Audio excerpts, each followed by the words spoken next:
Good morning বন্ধুরা, সবাই কেমন আছেন? আশা করি ভালো আছেন।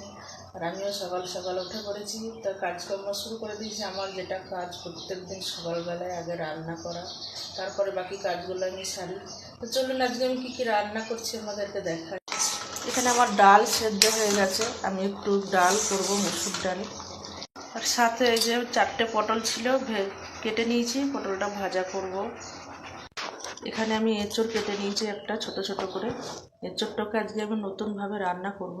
নতুন বলতে আমার কাছে নতুন নয়, হয়তো আপনাদের কাছে নতুন লাগবে, তার কারণ এইভাবে হয়তো অনেকেই রান্না করে না। এটা হচ্ছে আমার বাবার কাছে শেখা রান্না। এঁচড়টাকে আমি ভাজা ভাজা করব। তো চলুন আমি দেখাবো আপনাদেরকে কেমন করে এঁচড়টা রান্না করছি। আমার বাবার হাতে খেয়েছিলাম এরকম এঁচড় রান্না, আমার এখনও মুখে লেগে আছে, তো সেটাই আজকে করব। আর এখানে আছে মাছ, কালকে কর্তা মাছ নিয়ে এসেছিল, রুই মাছ।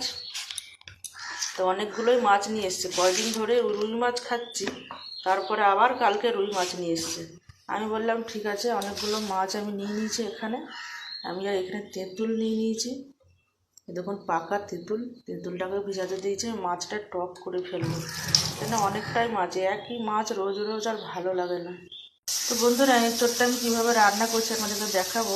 এই যে নুন দিয়ে দিলাম, আমি দিয়ে দিলাম হলুদ, এবং আদা বাটা, জিরে বাটা, ধনে বাটা একসাথে পেস্ট করা আছে আমি দিয়ে দিলাম। আর দিয়ে দেবো কিছুটা শুকনো লঙ্কা বাটা। এইগুলোকে আমি একসাথে ভালোভাবে মেখে নেব। তো আমি মশলাটা ভালোভাবে মেখে নিয়েছি। অন্য দিন কী করি, কাঁঠালটা নুন হলুদ দিয়ে জল গালিয়ে ফেলে দিই, কিন্তু আজকে আমি কিন্তু জল গালিয়ে ফেলিনি, আমি একদম পুরো সদ্য কাঁঠালটাতে মশলাটা মেখে নিয়েছি। তো কড়াইটা আমার কালো এই কারণেই, আমি পটল ভাজা করলাম, তাই তেলটা কালো হয়ে গেছে। তো আমি আর কিছুটা তেল দিয়ে দিলাম, দিয়ে দেবো কিছুটা সাদা জিরে ফোড়ন। আমি মেখে রাখা এই এঁচড়টাকে দিয়ে দেবো। এই বাটিটা ধোয়ার জল একটু আমি দিয়ে দেবো, মশলাটা লেগেছিল তাই। একটু ভালোভাবে নাড়াচাড়া করে নেব, তারপরে এটাকে আমি ঢেকে দেবো।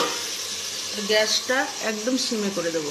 যেহেতু আগে সেদ্ধ করে নিইনি কাঁঠালটা, তাই তো সেদ্ধ হতে হবে, তাই একটু সিমে করে দিলাম।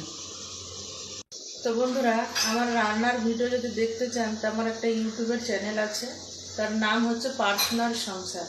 তো সেখান থেকে আমার অনেক রান্না কিন্তু ছাড়া আছে, আপনারা চাইলে সেখান থেকে দেখতে পারেন। অনেক রান্নাই আমি ছেড়ে রেখেছি, তো এখনও ছাড়ি মাঝে মাঝে।